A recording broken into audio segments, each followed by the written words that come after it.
नागपुर में राजस्व मंत्री चंद्रशेखर बावनकुळे ने कहा कि प्रवीण गायकवाड़ हमले से भाजपा का कोई लेना देना नहीं है।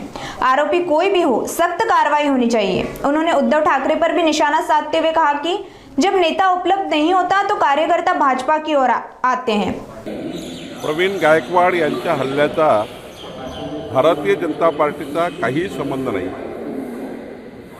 आणि आम्हाला अशा खालच्या लेवलच्या कृत्य करणे हे भाजपच्या रक्तात नाही।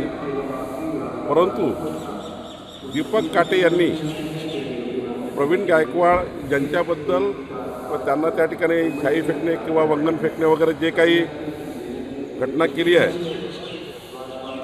ही चुकीची आहे। दीपक काटेने केलेलं कृत्य चुकीचं आहे, त्याच्यावर पोलिसांनी कारवाई केली पाहिजे आणि आमचा वगैरे फार संबंध नसतो।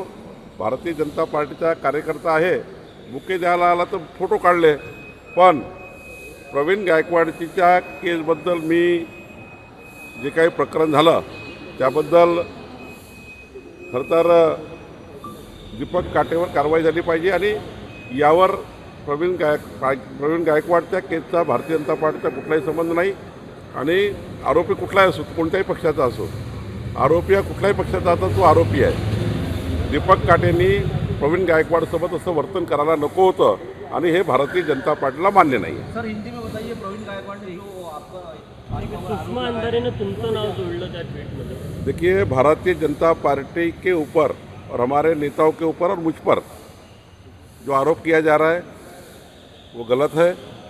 प्रवीण गायकवाड़ जी के साथ जो हुआ है वो अच्छा नहीं है। दीपक काटे पे कार्रवाई पुलिस करेगी। दीपक काटे भारतीय जनता पार्टी का एक कार्यकर्ता है, वो मुझे पुष्पगुच्छ देने के लिए आता है। एक 15-20 दिन पहले भी आया था। अब कार्यकर्ता आता है, पुष्पगुच्छ देता है, इसलिए हमने थोड़ी कहा उनको ऐसा करने के लिए। लेकिन प्रवीण गायकवाड़ के साथ हुआ ये अच्छा नहीं हुआ है। निश्चित रूप से पुलिस ने कार्रवाई करनी चाहिए और भारतीय जनता पार्टी का कोई संबंध नहीं है, इसका कोई नाता नहीं है। और रही बात सुषमा अंधारे जी की, सुषमा अंधारे जी को एक मालूम होना चाहिए कि कार्यकर्ता फोटो निकालते हैं सब नेताओं के साथ और मंत्रियों के साथ, तो पुलिस उस पर कार्रवाई करेगी। हमने किसी पुलिस को नहीं कहा कार्रवाई नहीं करने के लिए, लेकिन प्रवीण गायकवाड़ जी के साथ हुआ उसके लिए मैं खेद व्यक्त करता हूँ। शेवटचा आठवडा आहे अधिवेशनाचा हा। अनेक जनसुरक्षा विधेयक असो, अनेक मुद्द्यांवर विरोधक जे आहे ते आक्रमक नाही, विरोधकाच्या प्रत्येक प्रश्नाचं उत्तर प्रत्येक प्रश्नाचं उत्तर आमचं सरकार देत आहे। विरोधकांनी जे जे काही सभागृहात प्रश्न मांडले त्याचं संपूर्ण माननीय मुख्यमंत्र्यांनी, आमच्या दोन्ही उपमुख्यमंत्र्यांनी जे शासनातर्फे त्यांचं समाधान करत ते केलेलं आहे। आणि याही आठवड्यामध्ये विरोधकांनी महाराष्ट्राच्या हिताचे जे जे काही प्रश्न मांडले त्याचेही आम्ही चांगल्या पद्धतीने या महाराष्ट्राच्या जनतेकरता काम करणार आहोत।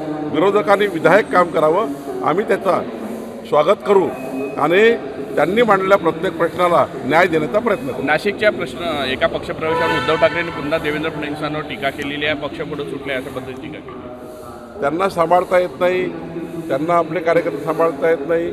उद्धवजींना भेटायला कार्यकर्त्याला वेळ नाही, त्यामुळं कार्यकर्ते अस्वस्थ आहेत। शेवटी कार्यकर्त्याचे कामं झाले पाहिजे, जनतेचे कामं झाले पाहिजे। जाणार कुणाकडे?